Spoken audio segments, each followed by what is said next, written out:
looking down. Your eyes are okay. It looks like you, but somehow it all works out in the recording. It just somehow works out in the recording. I'm just going to take a couple of breaths and we'll get started. Okay. Okay. My name is Reenah Sun.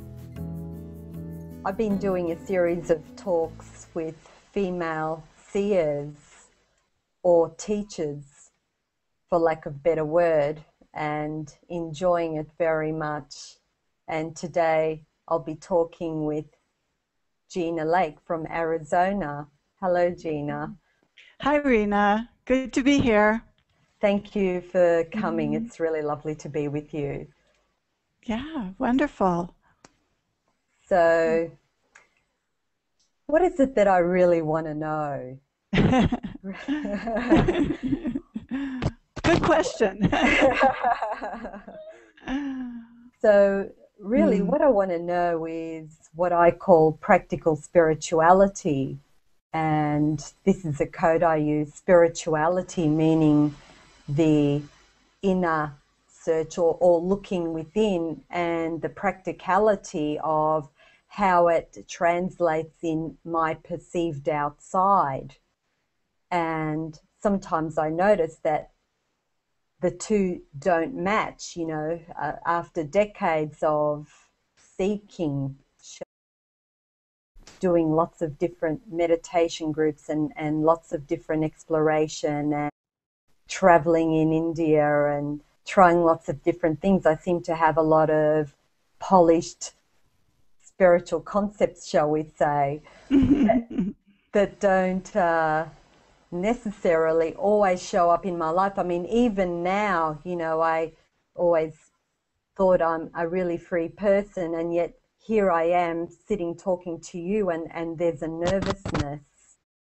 And I just wonder, why is it that sometimes we have these ideas that don't match what's happening in our life situation and doesn't somehow translate out into society and the greater world? And what is it that I'm not getting?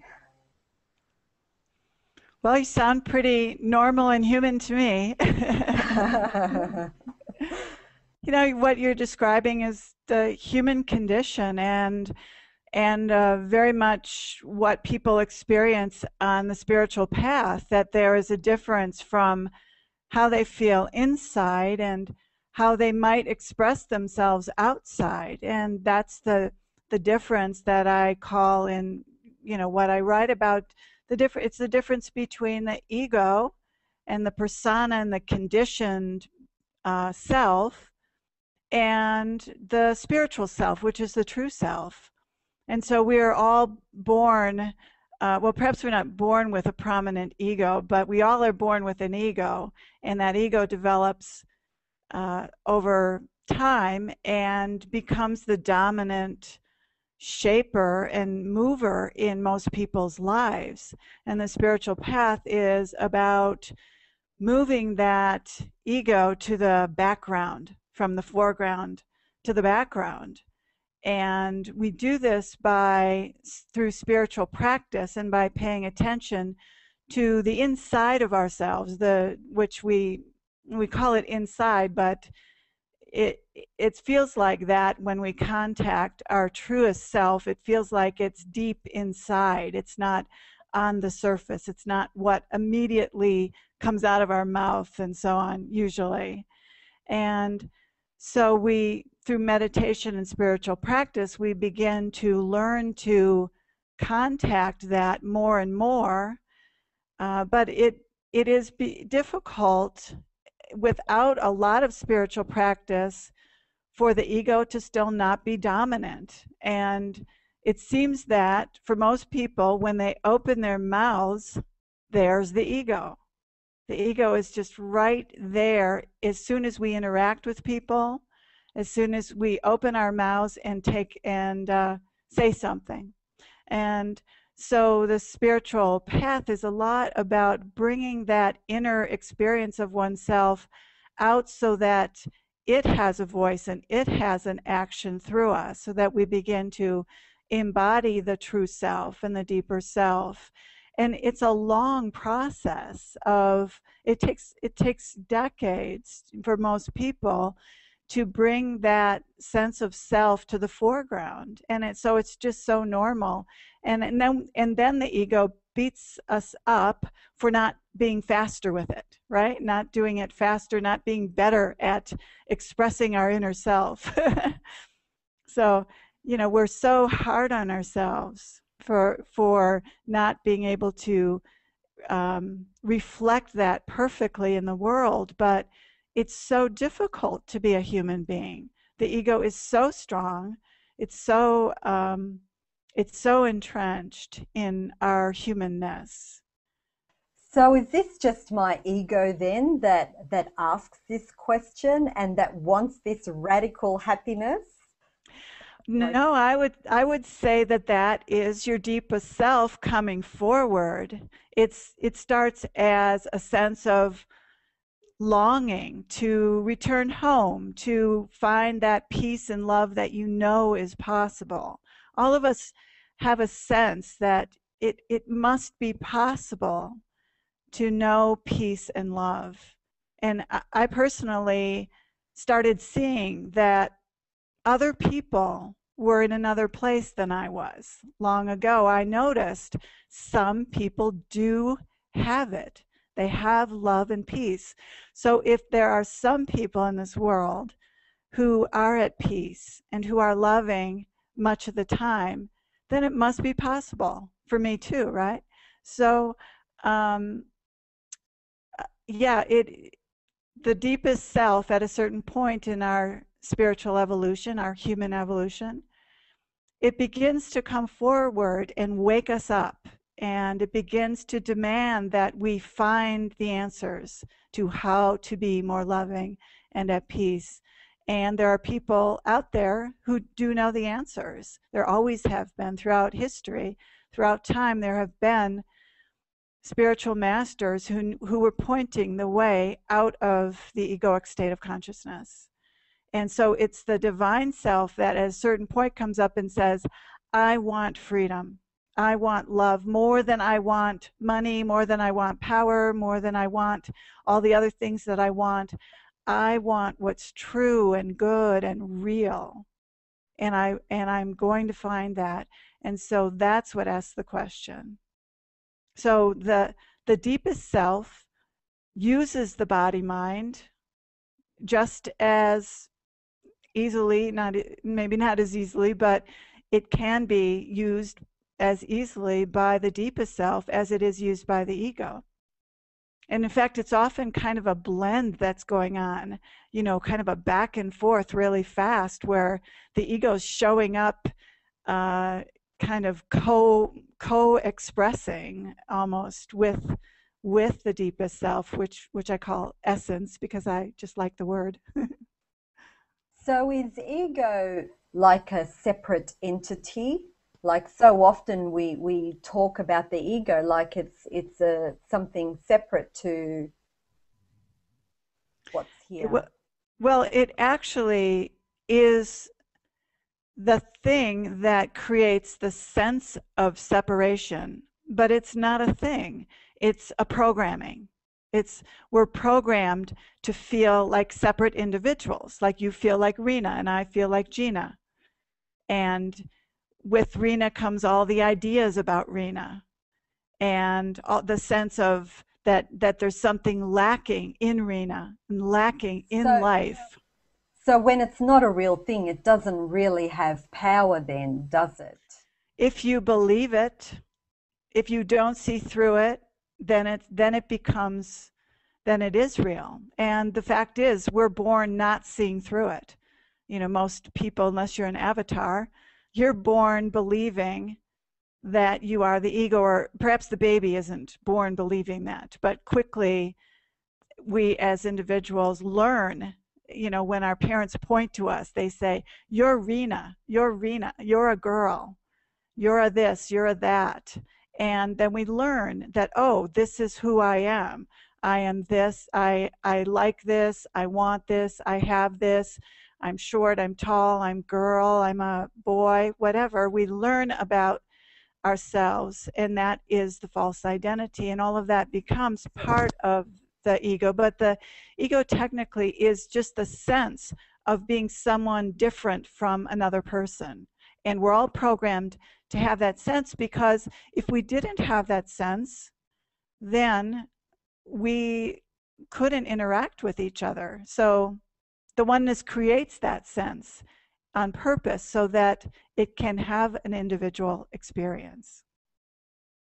So the ego is really a set of beliefs, like you say. It's not an entity. It's something that we believe, and really, what is Yes. that thing that we're believing? This thing that we're believing is the feelings that are showing up in this moment. So Yes. we have a feeling, and then with that feeling, there seems to be a story, either conscious or unconscious, that accompanies this feeling. And then we put a meaning onto this feeling. Yes, thoughts and feelings are part of the ego, part of what create the sense of being you.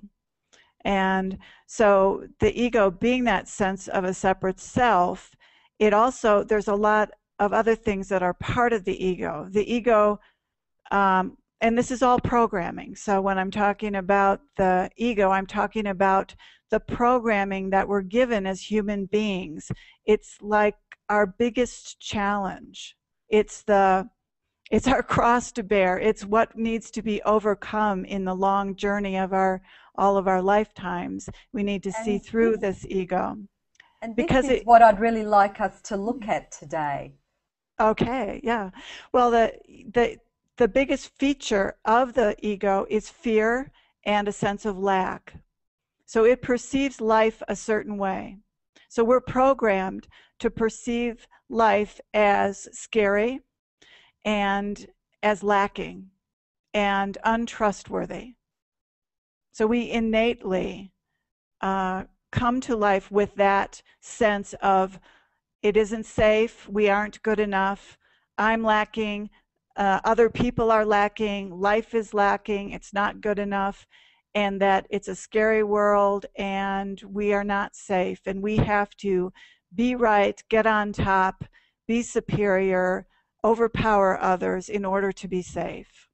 And it is the ego that is causing all of the oppression, the hatred, the evil, the problems in the world because of this viewpoint, which is not in keeping with the truth.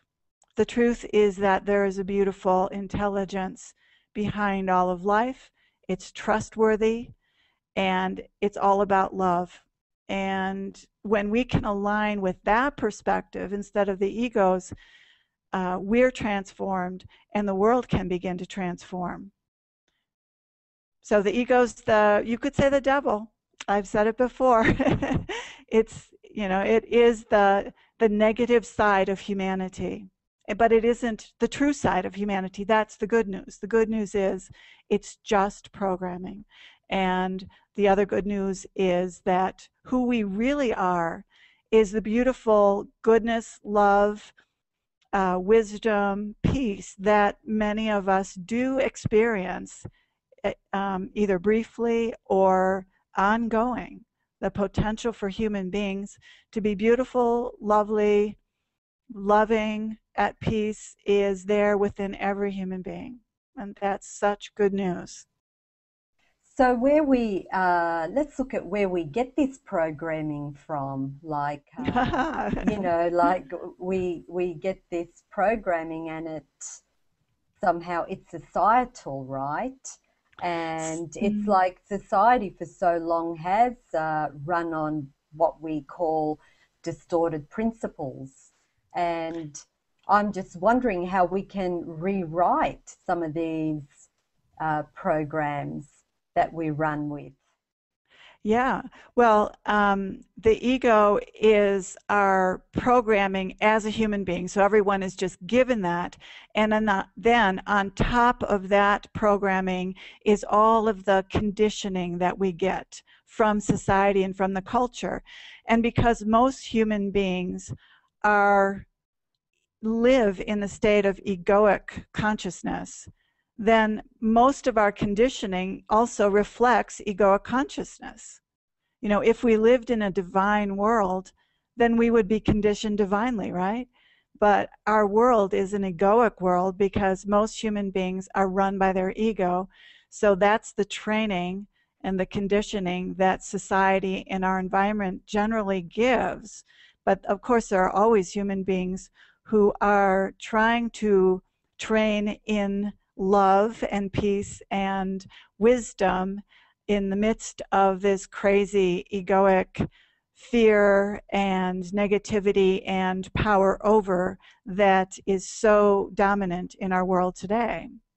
So, if we're always going to have this programming, are we always going to have programming? Well, you know, it's there, but what happens is it stops running us.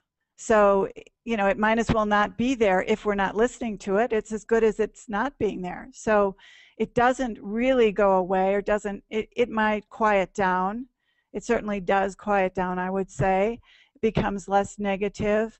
But what happens in spiritual progress is you discover that it's just programming and you don't have to listen to your mind, because the ego comes through the mind. That's how it controls you. It controls you through the egoic mind, through thoughts, through that voice in your head that says, I can't do this, I don't like this, I don't want this, life is terrible, it shouldn't be this way. That's the egoic mind. That's the Is ego it expressing okay? itself. Is it okay to substitute negative programming with positive programming? If it's always Yeah, going to be there, if programming is always going to be there, would it be more useful to have a positive programming? yeah, absolutely. And this is positive affirmations and things like that act as a bridge. They can act as a bridge to bring you into essence, because what they do is they can neutralize or counteract the negative ideas that you have, and that allows you to relax. And when you Because yeah, relax, you drop into the moment and you experience your true self. So it is a tool. Mm-hmm. that's what we talk about, being in the open space of good feeling. And by that Mm. I mean when we're feeling negativity, where there's a contraction or a sense of disempowerment, and we always know that feeling, you know, somehow when we're Yeah. closed down. And then when we're in that open space of good feeling, there, when the attention is a lot more freed up and there is a relaxation, it's a lot easier to see things. And also, I guess we could find ourselves at a choice point, you know, Absolutely. yeah. And isn't it great that all of us know the difference between being contracted and being expanded? We know the difference between being caught in the ego, believing our thoughts, our negative thoughts, and not believing them. It feels radically different. And once we begin to see that we have that power to become more aware of our thoughts and the effect that they have on us, that is the contraction that they cause to us, once we see that, we are empowered to make a choice. Like you said, we're empowered to say, you know what, I don't need to go run with that thought. I don't need to believe that thought and run with it and feed it and believe it. I can step back and see there's another negative thought from the ego, and I'm not going to go there. I'm not going to believe it. I'm going to stay here in the present moment without all of those thoughts. So in order to notice that and come to that point where you notice the contraction, right? And I guess that means noticing the feeling in the body and allowing it to come in somehow. And at what point do we see the like, and what point do we see the choice? You know, then we see Mhm. the choice when we notice, and do we run with it or do we not run with it? Well, noticing it when the contraction happens is great that you noticed it then, but how much better would it be to just notice the thought before it caused the contraction? Because and this is the purpose of meditation, particularly Some mindfulness. people say it happens simultaneously. What about sometimes, like, I mean, for a lot of people, I'm sure for you, Gina, you would probably notice the thought first, but for a lot of us, it somehow it happens simultaneously that, you know, Yeah. before you know it, there you are. What? You know, I Yeah. was just fine, and all of a sudden, there's the thought and the contraction at exactly the same time. Sure, sure. And it does feel like that. But the more you practice mindfulness meditation, being aware of your thoughts, but not attached to them, the more you practice that meditation, the more you just notice the thoughts go by and they don't catch you up. So they don't cause a contraction because you are you've practiced mindfulness of your thoughts long enough that your thoughts are not so powerful. That they quiet down enough that you begin to have a choice point. You have choice. So before, when the mind is so powerful and so loud, that's how it's experienced so much, isn't it? When people are really caught up in their mind, it seems so loud and so compelling. And if there are emotions attached to it, then it can be very difficult to step back and notice the thoughts. But after you've practiced meditation for a while, the thoughts are more quiet, they're less compelling. And so then it's much easier to be able to choose before a contraction happens not to pay attention to a thought. So that Um, meditation is so valuable. yes, I've been a meditator 30 years actually. And and I know, and also I know many other people, you know, over this 30-year period, and certainly we get shifts in our life, and you know, and there has been growth, you know, and also Mhm. I notice still what I'm discovering is, or I guess I could say what I've been afraid of in meditation, to go to like total no thought. Somehow I feel like I put myself in the position of being at the effect of, because thoughts can also be creativity, you Oh, know. let me talk to you about that. If you really pay attention to your mind and what's going on, you won't find creativity there. It starts, it comes from deep within, like an intuition. And it comes up and you feel moved to create. And then you might create, or you might put that into words and think about it. Or it might come up in a thought that is very like an aha kind of a thought, right? Like, which feels very different from the egoic mind. So I like to tell people that you really can disregard all of your thoughts. I mean, it's a radical idea. I know, but I know that you can. Why? Because because I disregard all of my thoughts. And so do a lot of other people, and life goes much better.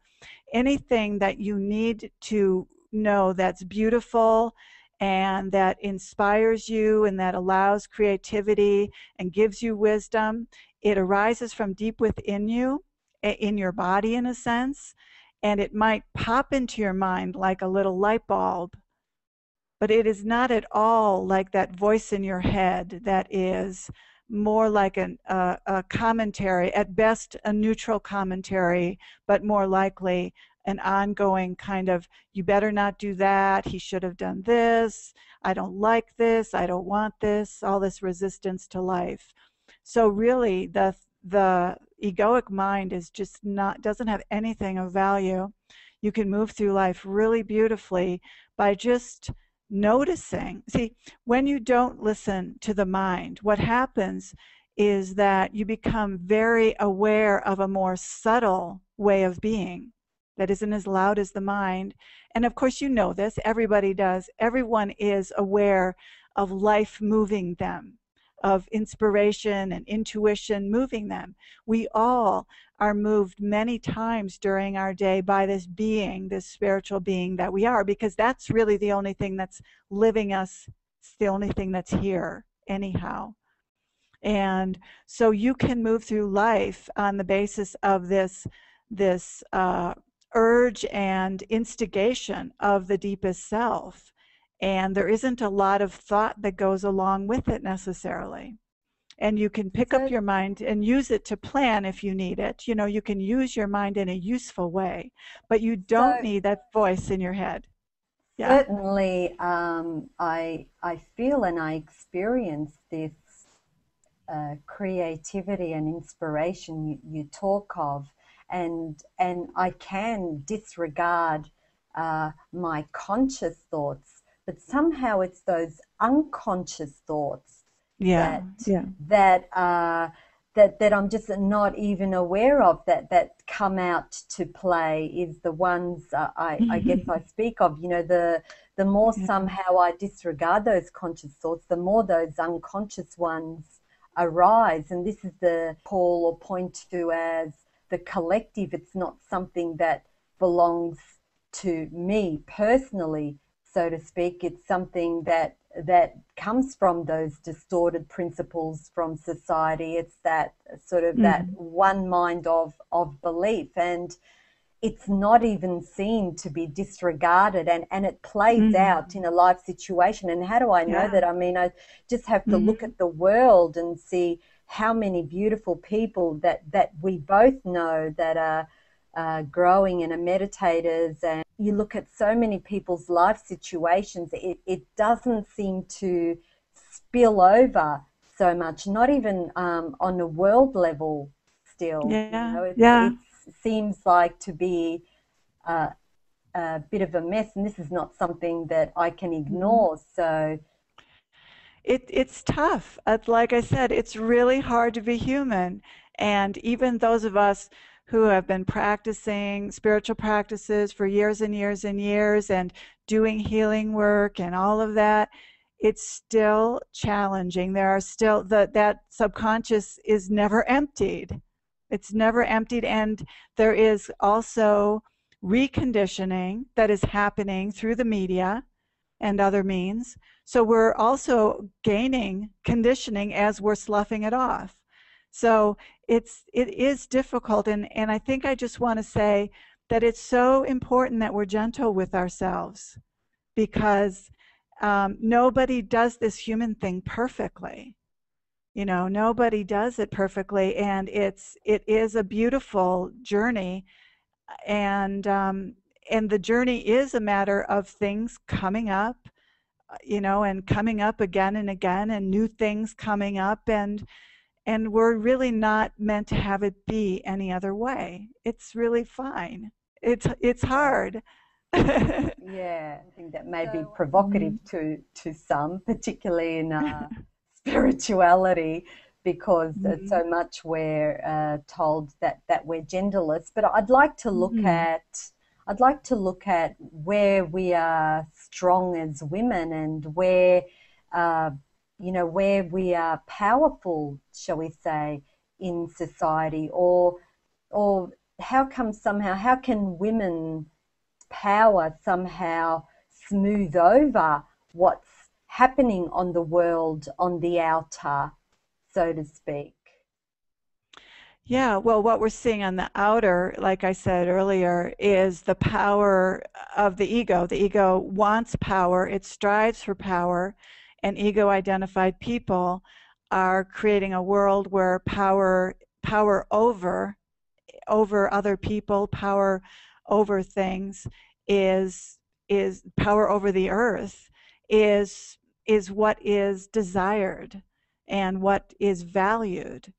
And what women, I think, have always brought to the table, perhaps because they've been often the oppressed ones. They've been the ones who haven't had the egoic power necessarily. The oppressed people often find spiritual power because they have to find a way to cope with the not having power and with people abusing their power towards them. And so often the female gender has had to, I think, develop a depth of spiritual understanding and wisdom in order to cope with the oppressed situation she's found herself in. Oppressed could mean that she simply hasn't been listened to. How Yeah, can yeah. her voice be heard now, especially with now that women have spiritual power, shall we say? How can we get her voice heard? Because Well, people are really trying to do that, aren't they? is it just a matter of marketing?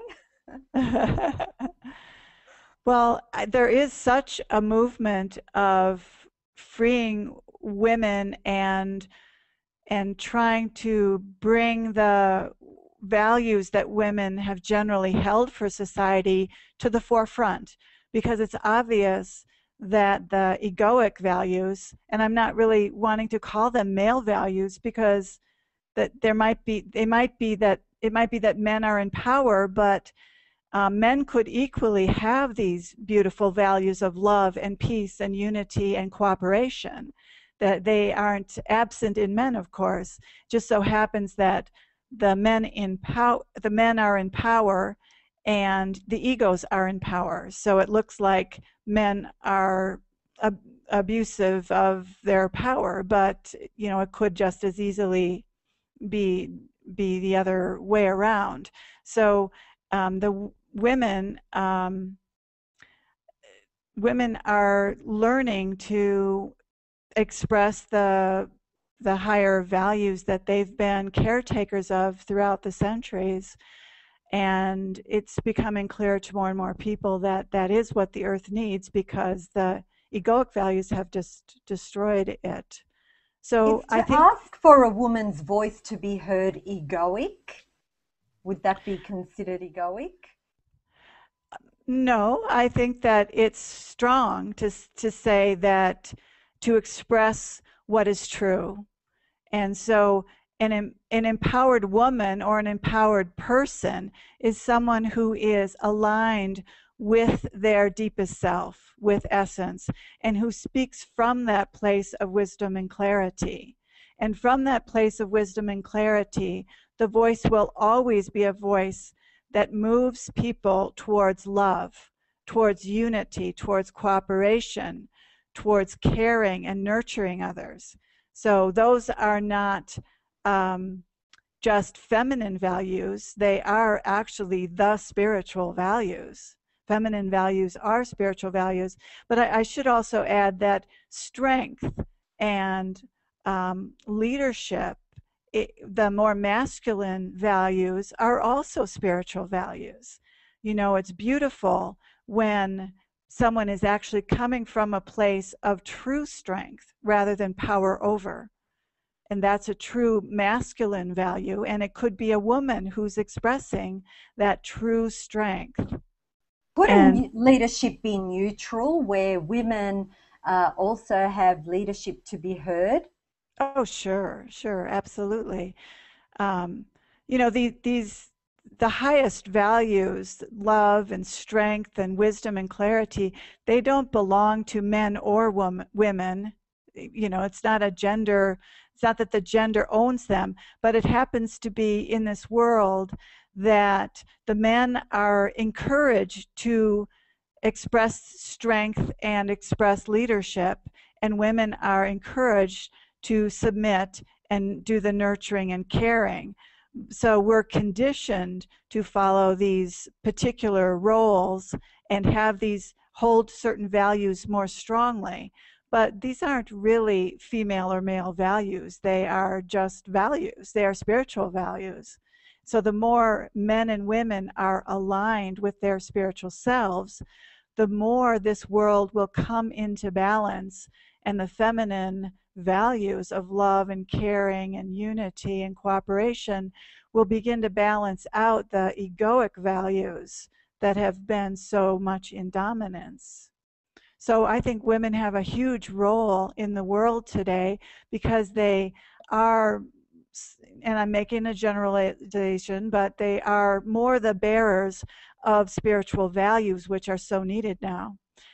They've often had the the opportunity or the time or the encouragement to develop that side of themselves, whereas men have been pushed to do, to perform, to compete, and they're driven by the mind and their rational mind.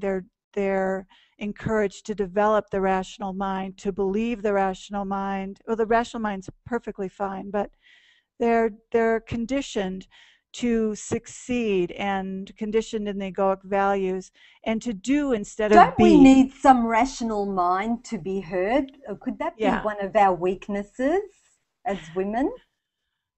Well, I think I think that there are as many women who are using their rational mind beautifully as there are men. You know, look at Hillary Clinton, for instance. What a beautiful, strong, intelligent woman she is, and she uses her mind in a very wonderful way. And that is not the same as the egoic mind. I always want to make that clear. The egoic mind is the voice in your head that creates a sense of lack and insufficiency and fear and negativity within your being.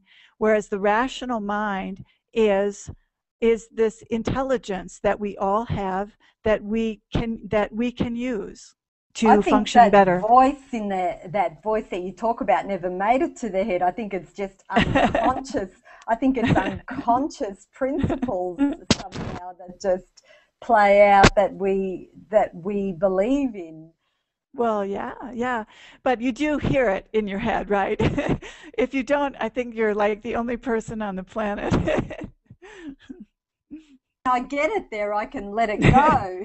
Yeah.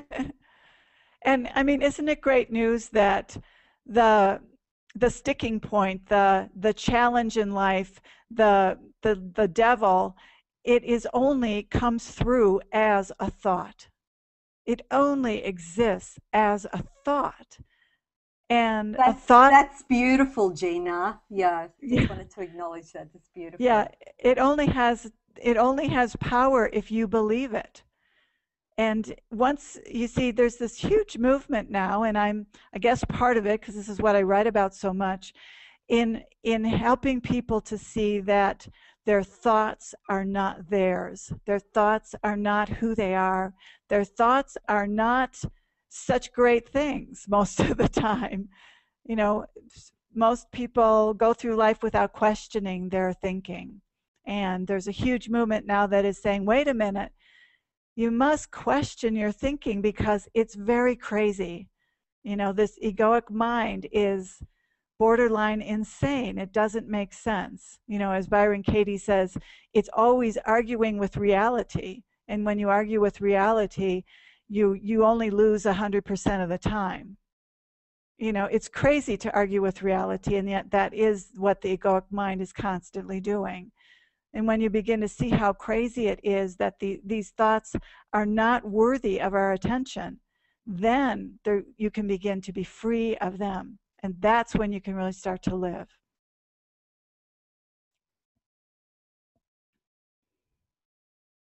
So you talk about creativity and somehow doesn't that have to channel through thoughts sometimes? I guess what I'm trying to say is that thoughts are not always bad, are they? Well, when you're using your functional mind, you are thinking, right? So those are thoughts. But that's very different than the voice in your head. And so, yeah, creativity, like when I write a book, I guess you could say that writing is a creative act, right? So I am definitely using that functional mind, that rational mind. I am constantly using it when I'm writing and when I'm editing. It's coming through my mind, and I'm picking out just the right word, right? And I'm checking to see if I spelled it right. And that's using this tool of a mind. It's using my intelligence, the God-given intelligence. And we need that, of course. To create everything in the world, we need the tool of the mind. But do we need the egoic mind to be evaluating that constantly as we're creating? The mind, the mind is very judgmental in a negative way. And it's the thing that stops creativity. It doesn't help creativity, the egoic mind. It's always saying, oh, that's not good enough, or, oh, I don't know about that, and maybe you shouldn't do That's a that. good And distinction. That's a good distinction, Gina, because yeah, with thoughts, and I think that's where so many people get confused. yeah, And, they do. it's really important to acknowledge the difference between those creative thoughts that you spoke of in your writing process Mm-hmm. and what you call the ego, or that I might call the self-critic, that, like you say, that wants to judge everything, and basically is a set of memories that aren't even here in what's happening here now. Exactly. And what I want to say about the creativity is actually when I'm writing, it's just coming through me, and my mind is translating it into words, but it's coming through me. And if I'm listening to my egoic mind, that whole flow is going to stop. If I'm thinking about me and what I'm having for lunch and whether it's good enough, that whole flow stops. So the flow has nothing to do with the egoic mind, but you need the rational mind in order to get it down on paper, or to, you know, do whatever you need to do, using just your intelligence. But the creative flow itself has nothing to do with the egoic mind. In fact, the egoic mind totally stops it. And, for many people who are creative, their creativity is their spiritual practice because it stops the mind. Their sense of self and their sense of me and how am I doing and how's my life going, it all drops away when they're painting that picture or when they're playing that music. So, it's like a meditation of sorts. Creativity, when you're actually absorbed in creating, the last thing you're doing is listening to your egoic mind. In fact, you have dropped it and you are lost in the flow of just being present to the creative expression that's coming through you. So it's a very spiritual act. Creativity is totally coming from beyond us, the small Yeah, self. It's coming yeah. from beyond the small self. Yes, indeed. So if Mm. if we look at where women are powerful and what we're good at, do we need to look at where we disempower ourselves so we can caution some to perhaps look for these things, to notice these Mhm. things? Yeah, well, haven't all of the women's groups and women getting together to talk about these things really brings to light the common pitfalls that we have as women. For instance, most are very self-deprecating. Of course, that's a Are human you trait. doing these groups yourself? And if you do, I'm just wondering what you discuss there. Well, I haven't specifically gotten together with just women, so it isn't really something that I've focused on. It sounds like that's your thing, Reenah. It's really your thing, obviously, because this is like a burning question for you. So we all have our niche, we all have our place, and the whole women's thing hasn't been a strong thing for me. Um, and I do feel quite genderless myself, as you said. I at this point, I just feel like consciousness is just moving through me, and there is a male kind of a strength that comes forward sometimes, and and a assertiveness and a fieriness, and then there's the female sweetness that comes forward at times too. So there's just an I can androgynous quality. And I can very much relate to this also, and Sure. this is how I experience life too, so to speak. Mhm. And what is it that drives me to look at this female thing really is that I'm just looking at society, and I have two daughters, and I'd like to Mm. pass on something better to my daughters than what was handed over to me. Yet somehow, in my perception, it's society that's really crumbling and not working. And the only thing I can see that's missing is somehow a woman's voice in there, which is why I look Mhm. at this. That's where I'm coming Mhm. from with all Yeah. this. Certainly, I don't like to create any separation, and No, no. my deep and love and respect for the masculine principle and man himself you know, is deeply felt. It's more just looking at life in a practical way and just noticing that somehow it's Mm. not working. And really, in my Yeah. own exploration, all I've come to is that what's missing is women. I mean, you just have to look at the statistics of, I know this is sort of moving a little bit away from spirituality, but if you look at the statistics of politics, of female politicians on a worldwide scale, it's only Mm. 20% of women are involved in our lawmaking processes in the Mm. world. Yeah. Sure, in some countries it's 50-50, and in some countries, we even have some female leaders, but overall, on Mm. a global scale, is a really limited amount Mm. of women. And I look at so many Mm. structures, having raised my children, that I've, involved my children in, that are, once again, lack that female word. So Mm. that's why I look at this. I guess I sort of came to some sort of conclusion that perhaps really what's missing is the feminine power, Yeah, that. absolutely. Absolutely. And you are not at all alone because there is a whole movement. There are so many, and I would speak about it metaphysically and just say that your soul and so many souls probably came to this earth at this time because it is needed. And so you come to this earth with a certain life purpose to bring in more of the feminine. And there are many, many, many like yourselves with that life purpose because it is so needed. So it's a huge movement that you're part of, and it's an absolutely worthwhile and beautiful movement. We absolutely need the feminine values to balance the masculine values. It's not that there's anything wrong with the masculine values, but it's that the egoic version of the masculine values has taken over the world, and the we need the balance to come in to to help shape it in a different direction, a totally different direction, a direction of taking care of and stewarding the earth. I And like the mm, idea of life purpose, Gina, and yeah, what I struggle with is authenticity sometimes, my own authenticity, and I'm wondering how I can bring this out, you or how seem we can. very authentic. I don't know what you're talking about. You seem very authentic.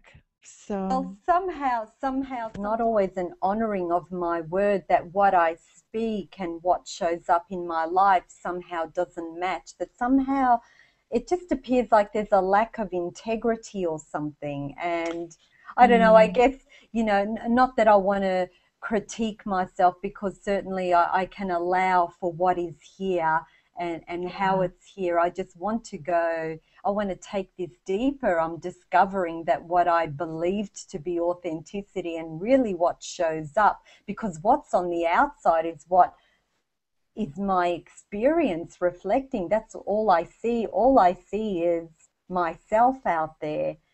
And I sometimes I see and I perceive so much struggle or something, and this somehow has to reflect back to me.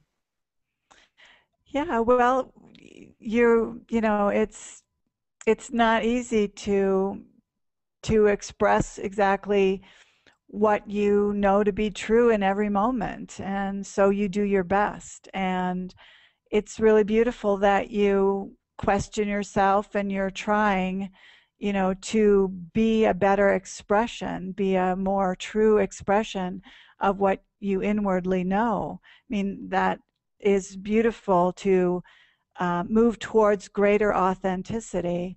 And yet, we do all have egos, so it doesn't make it easy. It's not If easy. I was really authentic, nothing would stop me. Like, for example, my daughter, she was ill for 8 years and nothing would stop me. I would just, I would just move. And yet, I find that I'm not always doing this in areas of my life. And so many women, we somehow seem to hold ourselves back into Mm. hiding or something.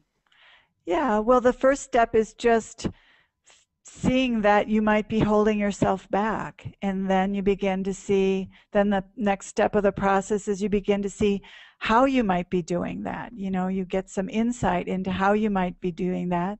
And then you move into not doing that anymore. So, it's all good. It's all good. There's no problem.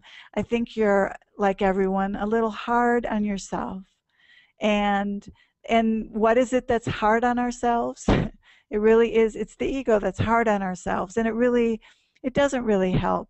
It's like we are all unfolding as perfectly, and we are all expressing the consciousness that we can express in any particular moment, and life is moving us forward in a beautiful way. And so, we can trust that life is going to unfold all of us towards our greater good and towards our life purpose, fulfilling that more fully, more authentically. So it's happening. And really, I don't think you need to be too hard on yourself. I guess I'm just reflecting and speaking for all women, and I don't necessarily speak about myself personally because I feel, as a woman, I feel, connected to, say, a greater whole or a collective feeling of woman. So in my sharing, I guess a lot of what I speak of is that also. But anyway, we've looked at like where we're powerful and how we give our power away. How can we support each other? What's the best way for us to support each other? Well, it's To it's stand in our power. yeah, and by standing in your power again, I want to point out that true power is when you are aligned with who you really are, because you don't want to have power over people. That's what you want to get behind this world. You want the world to stop having power over. And so, it isn't that we want women to be in power in the same way that men are in power, in an egoic way. We want to be empowered within ourselves so that our wisdom and love and intuition comes forward in the world more. And we want men to be empowered in that way. We want an Yes. empowering spiritually.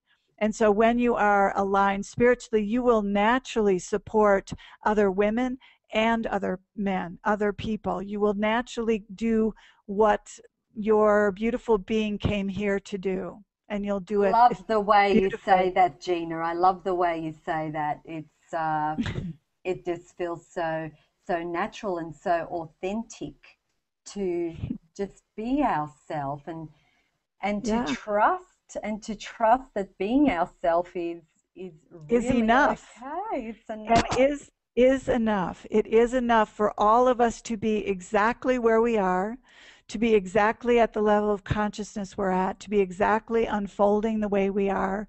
It's not only enough, it is exactly the way it's meant to be.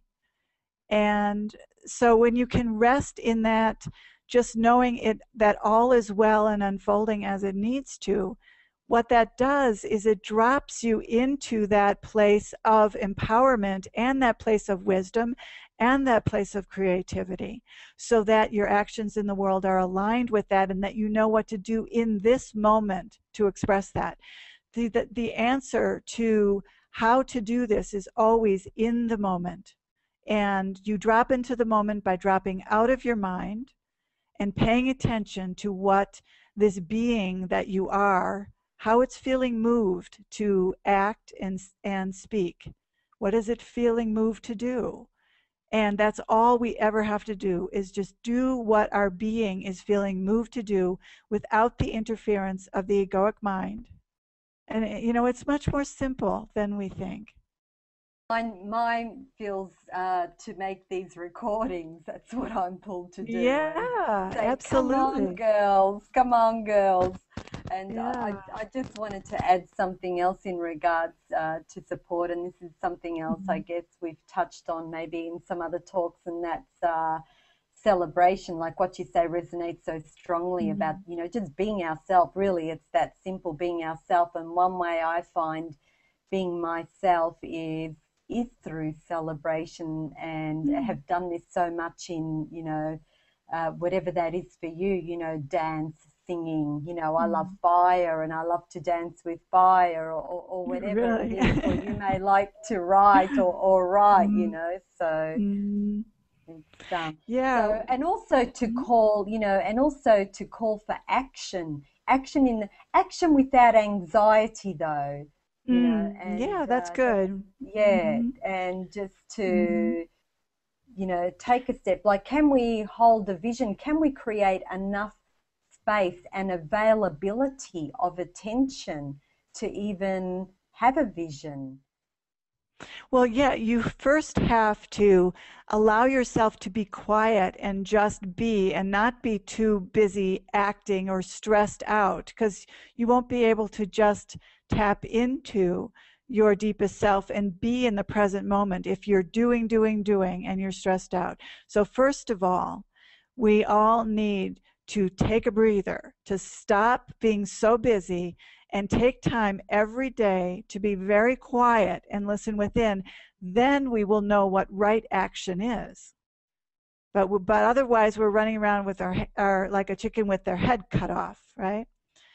Do you have that expression in Australia? You have chickens, right?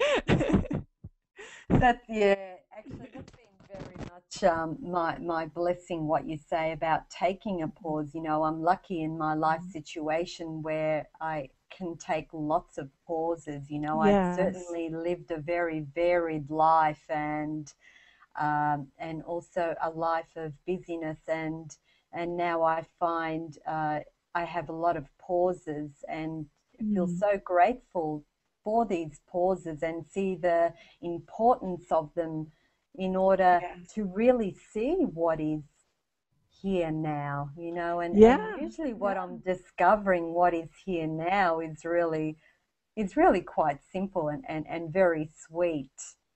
Yes. And Absolutely. yeah. And that's where it all begins, when you just touch into that sweet place.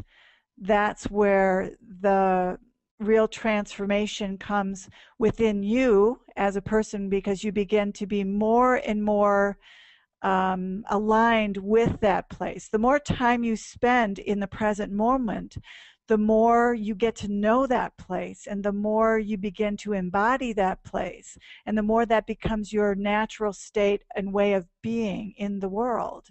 And then you are that mouthpiece of, we could say, feminine values, but I would also say just spiritual values.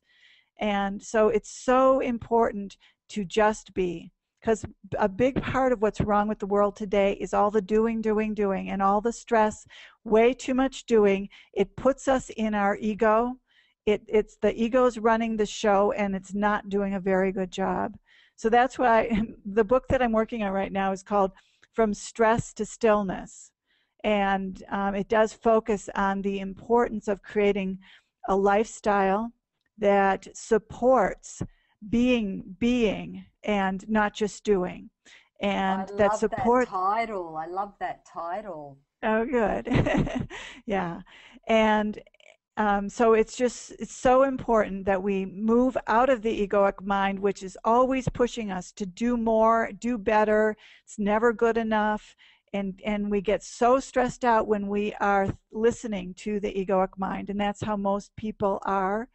And it's very hard to break out of that because if everyone around you is in that on high speed and living that way, you have to go against the grain. You have to drop out of the world to some extent and be willing to be a little different, to get off that rat race and start connecting with your true self and begin to be, and then to begin to move from that place of being and act and speak from that place of being. And that's what will change the world. And often women do have spaces in their life that are not as scheduled. Unfortunately, it seems like women these days are doing it all, and they don't have time for themselves at all, much less to just be. And that is a tragedy. It's a tragedy for our children too, because the children need their moms who are at peace and who have ability to just be present and to be quiet with them and to teach them how to just be. This is This is so a very important. important, yes, this is a Yeah, very important point, and one yeah. I feel very passionate about also Yeah, because, I'm so I'm yeah, so sad in a sense that, I was part of the women's movement happened when I was I went to high school in the 60s and college in the early 70s. And so I was part of that whole women's lib movement. And it was wonderful that we became more equal as a result of that. But now I look and I see that no one's staying home with the children. A lot of children are not getting the attention. They're getting things, and they're getting babysat by the television set and the media, which is changing them and shaping them in ways we don't want. And it just saddens me that women have, as a result, to some extent, of this women's lib, is they are so stressed out. They are expected to be super women and do it all, and nobody can. Nobody can do it all, and there has to be some, acknowledgement of that, and some, support that women give to each other for saying, look at, let's, we can't do it all. We can't expect to be able to have a high powered career, 3 children, a home, 3 cars, a husband, and all of that. No one gets enough. Everything suffers. this is what I was talking about in the beginning when I said institutions should be reframed to consider women. I Mm. feel for so long that the role of the mother is not so honored, not Yeah, so yeah. appreciated. Like we say that, and they say it in society, and yet, Mm. if you look in practicality in action, mothers are struggling. I mean, really, we're bringing up Yeah, our children. A lot of us single mothers, like yeah, myself, my daughter's in their 20s, but uh, in what may be considered the most unnatural way. I was lucky I was on community for several years where my mm, children had a tribe and a lot of mm, caring people, availability of mm. uh, their Yeah, attention to the child. And you see, and this is mm, how the societal codes yeah, start running. The child yeah. starts to sort of play out these things. So Yeah, we need different lifestyle. And that is what you're talking about when you talk about women changing the structures. What I think you're talking about is what I'm writing in this book as well, is we need a lifestyle that supports family and love and unity and cooperation and time to just be and create and touch base with our deepest self. We need a lifestyle that supports spirituality, and absolutely. that will support our children, that will support our society. Because so when many that, times I go out in a circle of people, and people will say, "So what do you do?"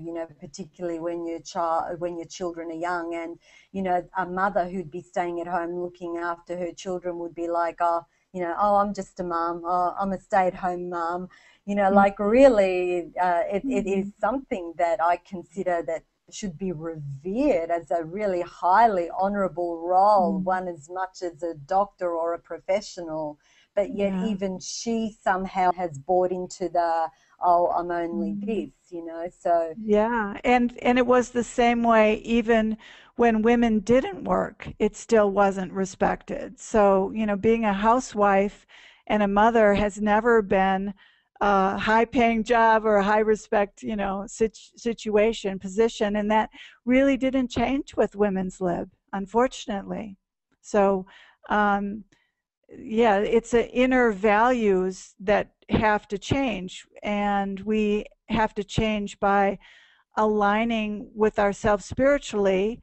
When we are aligned with our truest self, we will know the value of motherhood, and it won't be an issue. It won't be a question. It's obviously valuable. yeah, deeply valuable. In fact, I consider this to be what will change society, the presence of a mother and the presence of a father for the child, for the female child and the male child. And once again, I'd just like to reiterate that this is not about separation of man and woman, or No. even becoming equal or becoming like man. Really, it's Right. like what you said earlier on. This is about becoming who we are, and Mhm. being comfortable in who we are, and standing tall in who we are. And Yeah. for me, that's the discovery of that sweetness of what I pointed to earlier on. And so this sweetness has to become my vision, is my vision for Yeah. the world, if you like. Yes, and this sweetness that you're talking about and this who you are that you're talking about is your spiritual being. It's not just your psychological being. When you say we need to become who we are, it's you mean we need to become the spiritual being that we truly are, that is a loving, wise, at peace being who knows right action and Finding I cares for don't the even earth. have to separate it, I don't even have Mm. to separate it from, the psychology or anything. It's just all inclusive. It's all inclusive. Right, right. Well, the psychology is the particular flavor or style that the spiritual being that you are is expressing as. The psychological is the costume that the spiritual being that you are. So it isn't separate. I hope what we've said can be an inspiration to those who are listening. I thank you, Gina, for Mm. playing with me and listening. My pleasure. I love to talk. And we love to listen to you. We've Oh, been reading your books for quite a few years on a forum that I visit, and so much of us have received so much from your teachings, and for this I'm really grateful. oh, you're very kind. Thank you. Thank you, Gina. Thank Mm. you. Bye. Bye bye.